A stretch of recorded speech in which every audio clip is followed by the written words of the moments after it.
Good day, everyone. Welcome to part H of lecture number 7.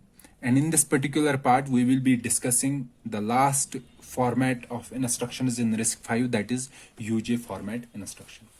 In SB format instructions, we said that this is used for branch instructions. And in these branch instructions, the offset was specified using the immediate. And that immediate was of 12 bits. So using 12 bits, we can move from 2 raised power minus 11 to 2 raised power plus 11. Okay. So if you see this 2 raised power minus 11 to 2 raised power plus 11, if we roughly see it is 2 raised power minus 2048 to 2048. So we can move the PC in this specific range using the branch instructions. Okay. So most of the programs are within this range. That means most of the programs have the source code that has these number of instructions. However, there are some you can say large number of such programs where we have to jump from one location to a very far off location, to an extremely far off location. Okay, so in those specific cases, we cannot use 12 bits to determine the offset. Okay, so in those specific cases, we require a large offset because we have to jump to far off locations. However, in programs for jumping from a small location to some nearby location, we can use branch instructions. However, for jumping to far off locations or to some function in some other program, then for those specific scenarios, these branch instructions won't be sufficient to determine the offset because there are only 12 bits. So similar was the case in the previous thing also, that we used U format instructions to create large immediates. So similar scenario is here also, that we want instructions where we can have a larger offset, where we can represent a larger offset, so that we can jump from one particular point to a far off point, to a very far off point. So for those specific cases, we have UJ format instructions. And in this UJ format instruction, there is a one instruction that we have to learn, and that instruction is JAL. Okay, so for general jumps which are not our branches or something like that, so for general jumps, for example, for function calls, okay, so branches are for if else or while loop or for loop, they are used for branch instructions. But for function calls, we don't use branch instructions. Instead, we may be jumping to some far off location using the function call. So for function calls, we are using this specific instruction, JAL. Okay, and as I said that we cannot embed the offset using these 12 bits, so we require a different format, and that different format is UJ format. It is similar to the upper immediate format. Okay, and the general structure of JL instruction or UJ format instruction is, for example, let's first take the upper immediate. The upper immediate format was, this was opcode, this was our destination in upper immediate, and this was our immediate from 32 to 12. Okay, similar is the case with UJ format. So the least is opcode, then is some destination register, and then we have the immediate.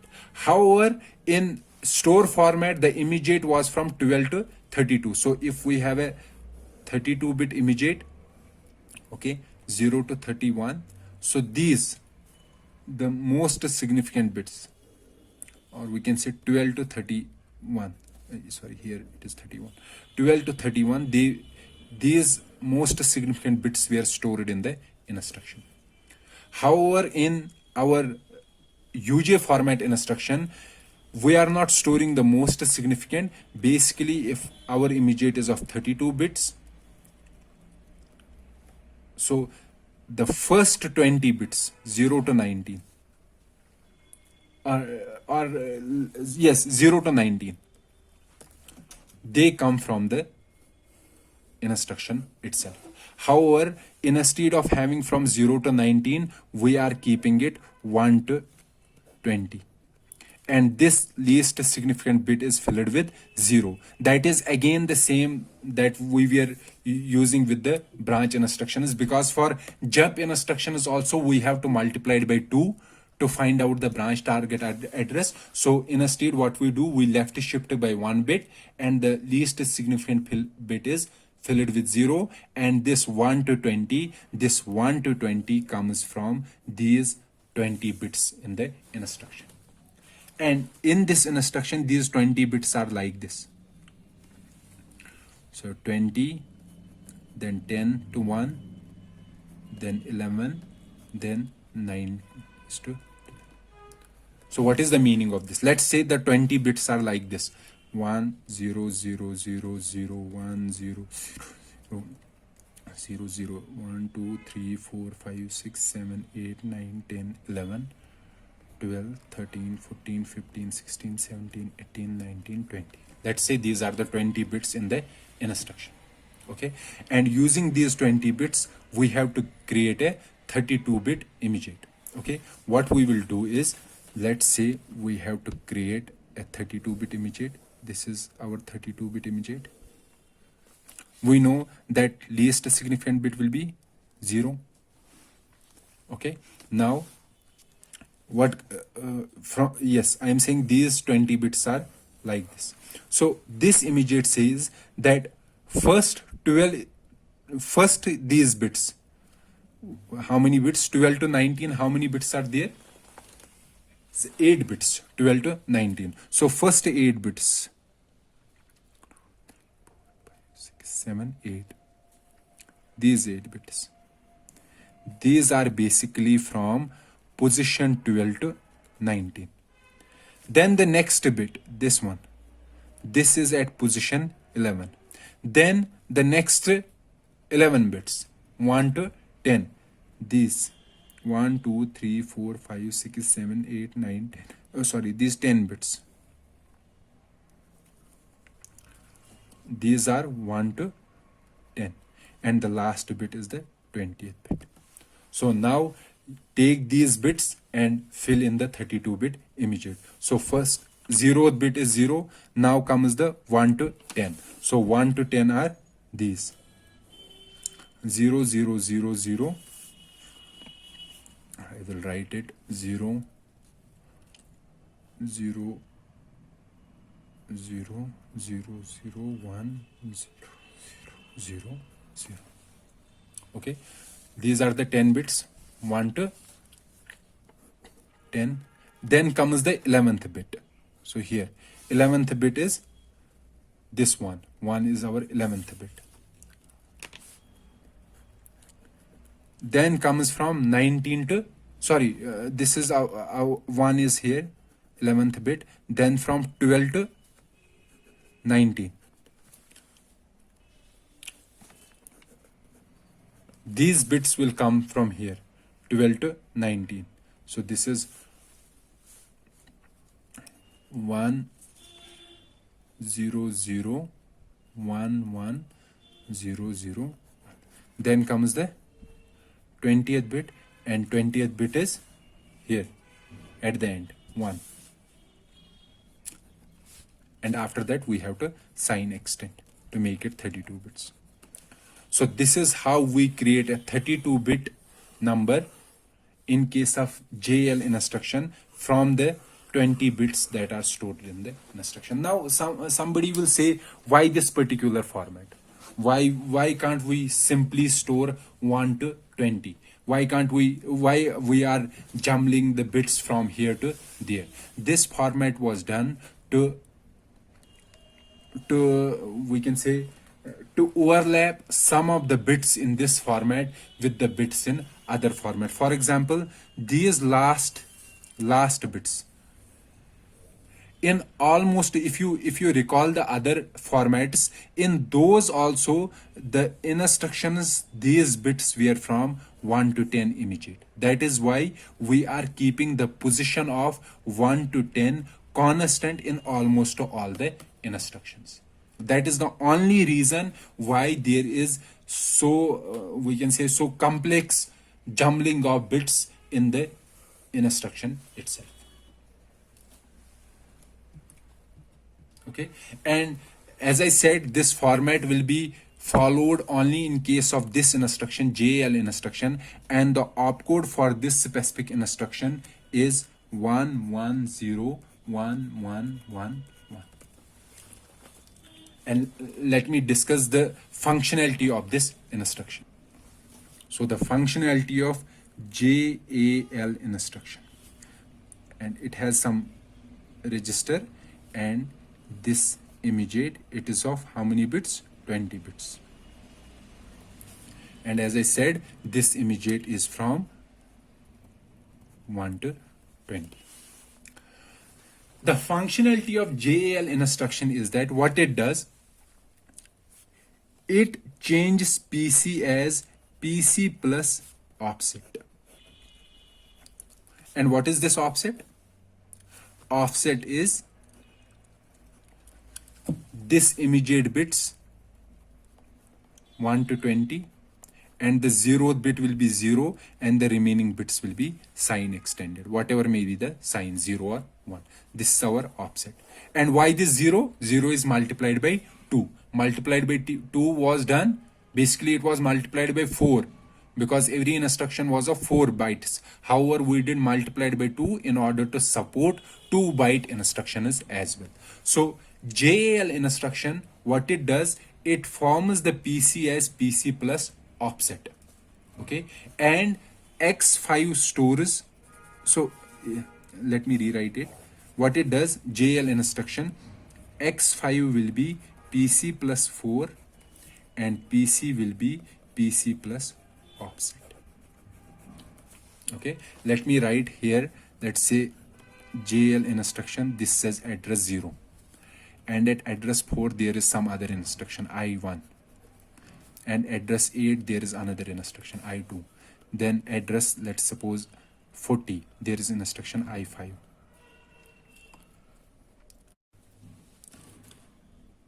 So I5 is at address 40.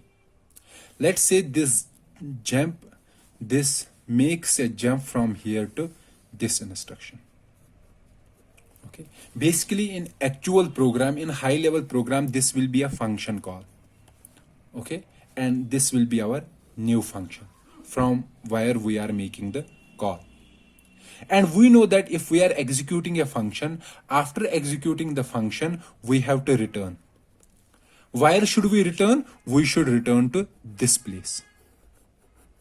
This should be our return address. This 4 should be our return address. So if this is our instruction, okay, the return address will be the next instruction.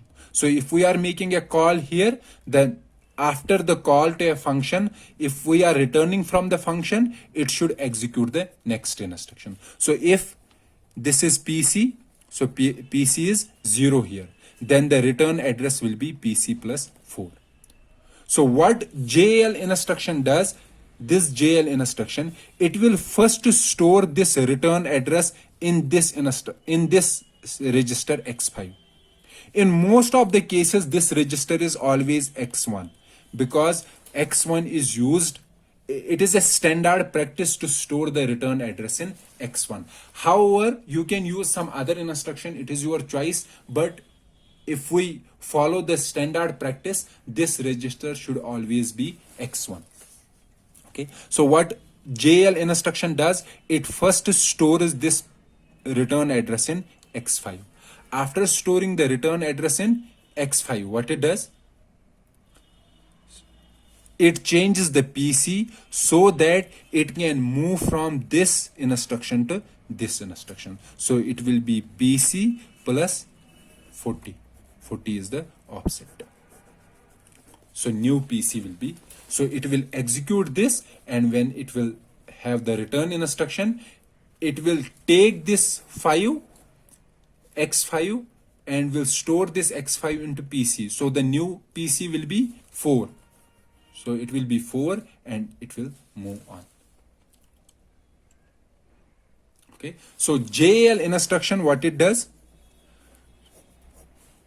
First, it stores the return address in its destination, this register, whatever the destination register is, and the PC is PC plus offset. This is the functionality of JAL instruction. Okay. If I write the instruction like this, JAL x0 then immediate, then offset or immediate. So what this instruction does?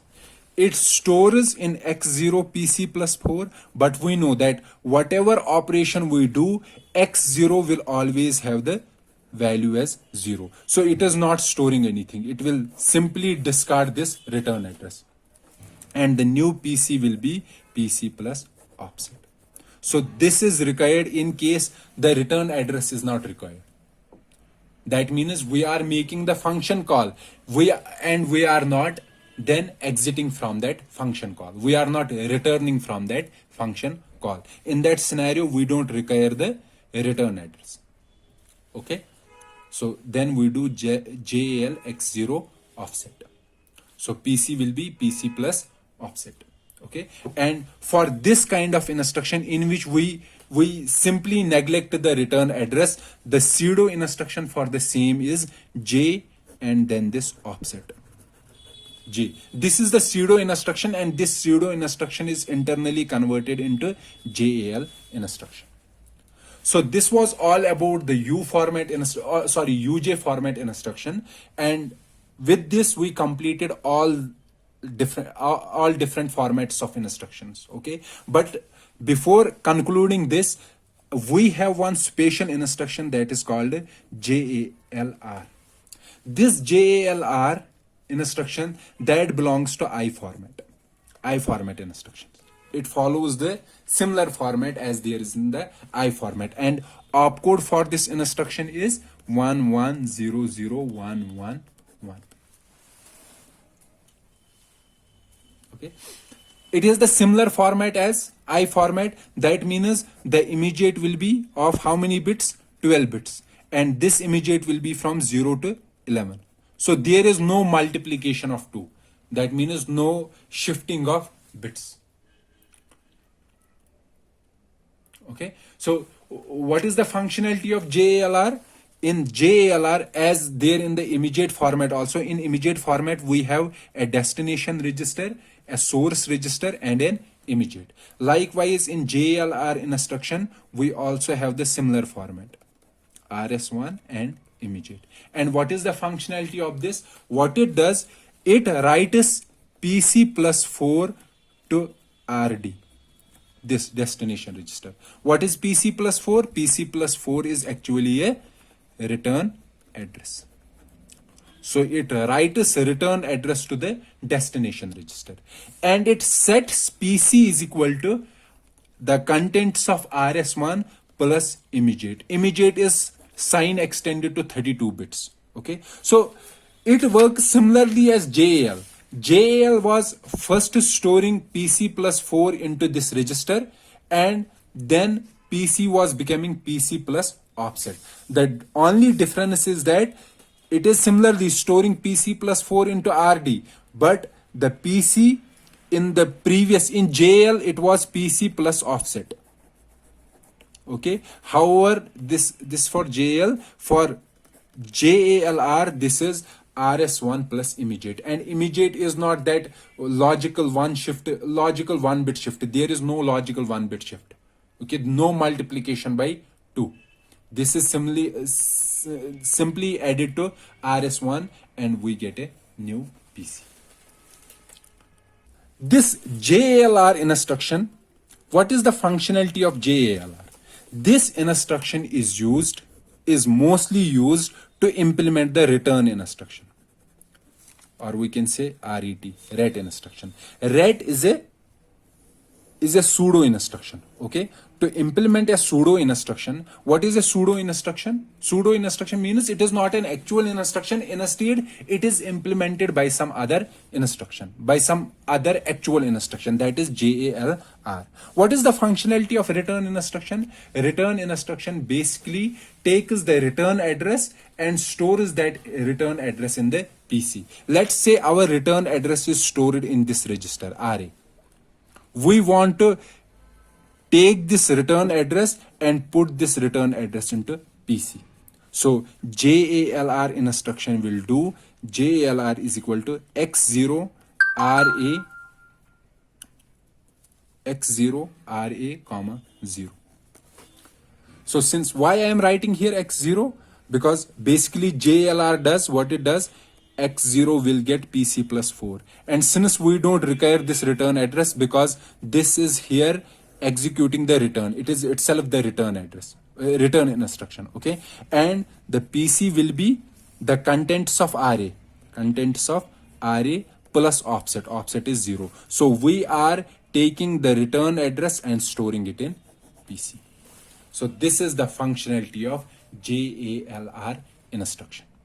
So this was all about the RISC-V instruction set architecture and it is associated instruction.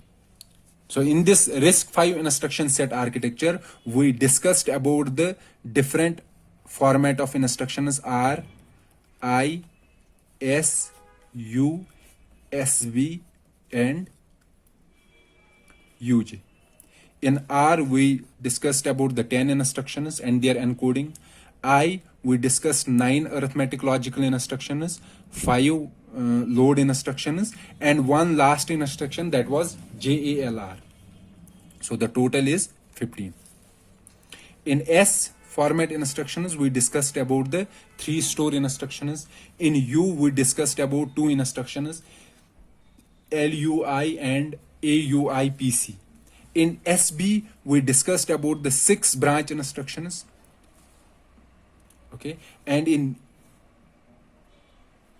UJ, we discussed 1 instruction, that is JAL. So if you could can sum up these instructions, how many are these? 10, 20, 30. So these are total 37 instructions. So your job is to make a table in which you will write down all the 37 instructions with their associated opcode, value of func3, and the position of immediate in 32-bit format. So by making the table, you will be able to remember all the instructions in RV32I format. So these are the 37 instructions in RV32I format. Please repeat these lectures once or twice so that you remember almost all the instructions, because now in our subsequent chapters we will make a processor for this RV32I instruction set architecture. So our processor will be able to execute all the instructions in this specific ISA. So this was the end of our lecture number 7, which has got 8 parts, 8 different parts, and we completed the RISC-V instruction set architecture. In our subsequent lecture, in lecture number 8, we will discuss the compilation flow, how a higher level program is converted into an assembly program and then into a machine level program, and how our hardware then executes those instructions. That will be the topic of discussion of our next lecture. So let's meet in the next lecture. Till then, goodbye.